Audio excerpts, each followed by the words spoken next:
Hello, the purpose of this screencast is to help Charles County Public Schools teachers understand how to do a live event video in Microsoft Teams. The first thing you want to do is open your calendar so that you can get to your options for starting meetings. Now the option that we're going to choose is in our drop down arrow where it is called a live event. So the purpose of a live event is to do a presentation style meeting where the presenter is the one doing most of the work and the attendees are just listening. Now you can have an extra presenter along to help you if you choose. They could be used, for example, to monitor the chat room. So the first thing I'm going to do is type in my title of my event.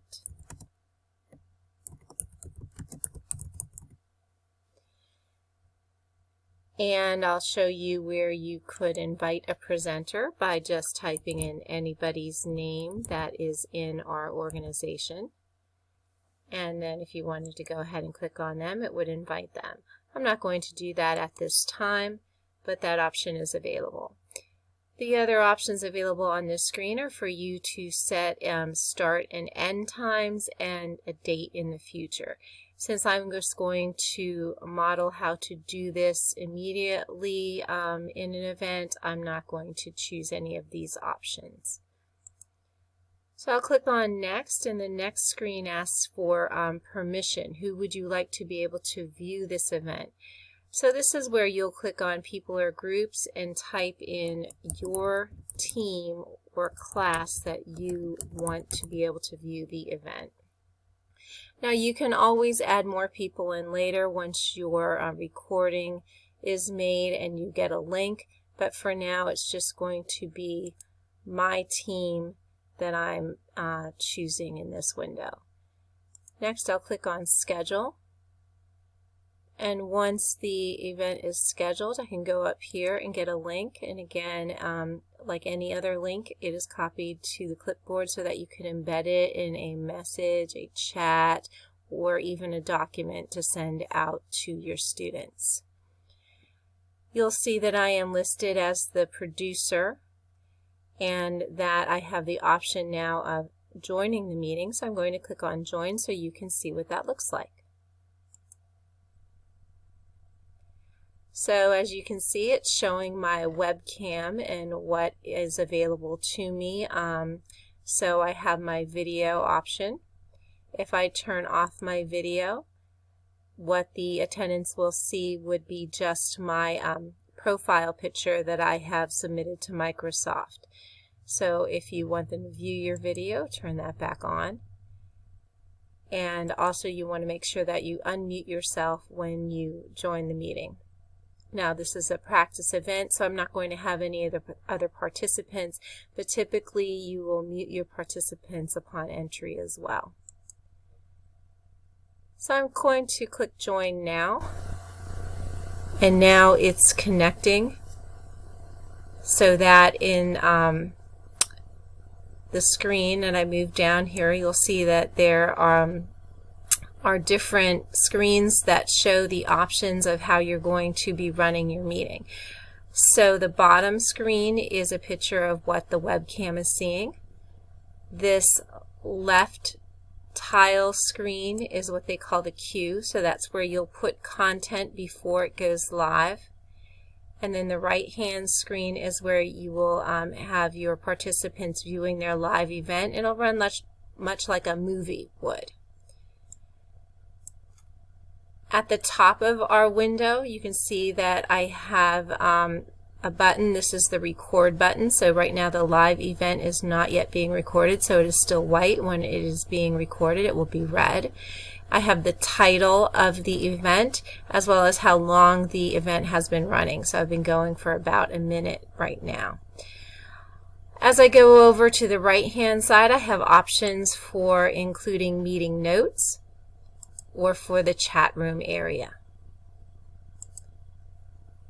At the bottom, I have the share button and the mute all button. So those will be handy in helping you to get your presentation going. So the first thing I'm going to do is click on the webcam picture at the bottom, and what that is going to do is send it to the queue. And once it is in the queue, I have whatever is coming up.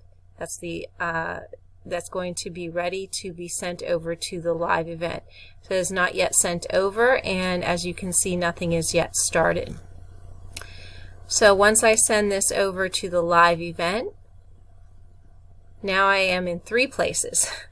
So what the participants will see but are not yet seeing is in the right hand screen. Okay, and again, I have not yet shared anything else with them. So this would be a good place for you to use your video to personalize your instruction, to give some guidelines and rules maybe up front of what you expect to get out of this presentation. Once I click start, as you can see, it reminds me that you can't stop or restart the live event.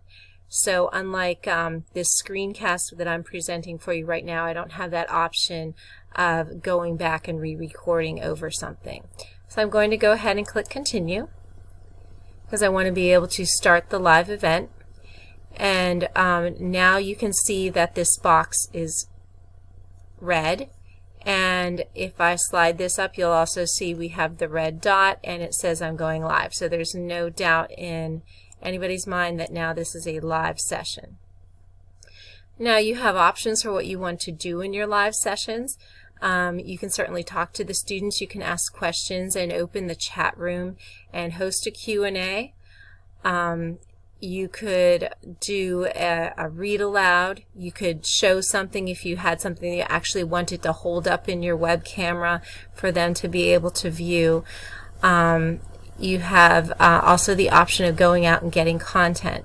So what you would do is hit the share button, and then you would click on one of the windows so that you could share whatever is on your computer. So you want to make sure that you have that preloaded. So if I were to go out to my computer and make sure that I have something in the window that I want to be able to share. It could be a video, a document, or even going out to another website. Now I won't do that for the purpose of this screencast, because what happens is I record a video over top of a video, and sometimes that can get a little bit confusing. But that's really all there is to it. Once you want to end your live event, you click you click end. Of course, tell everybody goodbye before you click that, because that is going to end the meeting for them. It won't end it for you. So the live event is over, and you'll see that they get the message the live event has ended. But technically the meeting is still going on. We are still running under 5 minutes, which is good. I'm going to click on leave, and it's going to take me to the next screen, which is going to help me to show you where this will be recorded. So just give me 1 minute. So I'm going to go ahead and click on calendar.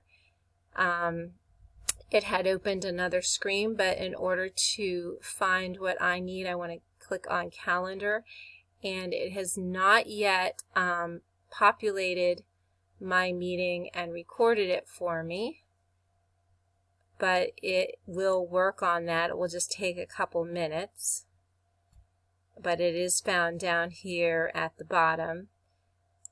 Once I click on that, you'll see live event resources. So again, this is where I will find my recording, and you can take the recording that was made of your live event and download it. And once it's downloaded, it can be saved and can be uploaded to another area so it can be viewed later, or it can be stored, anywhere that you would store a regular file. So the purpose of having the recording might be so that you can invite students who weren't able to participate in the live event, for example, to view the recording, let's say if you saved it and put it in the files section. Remember too that they will get a link to attend, so if they chose not to attend the live event, what it will do when they click on that link is take them to the recording. So there's a couple options that participants have for participating. Now, of course, we want to get our students to attend in person as much as possible. It brings out that personal touch, you know, and getting a presentation from the teacher. But we know that you have lots of options out there for creating videos, and this is just one other one that is built right into Teams.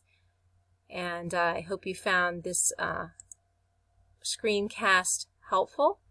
If you have any questions, I'm sure that you have supporters for Teams at each of your individual schools. My organizational email is lforrest@ccboe.com. That's LFORREST@ccboe.com. So you are welcome to contact me if you have any questions about this video screencast. So thank you for viewing. Again, this was created specifically for Charles County Public Schools teachers to help you in presenting live events using Microsoft Teams to your classes. Thank you for viewing my presentation. Goodbye.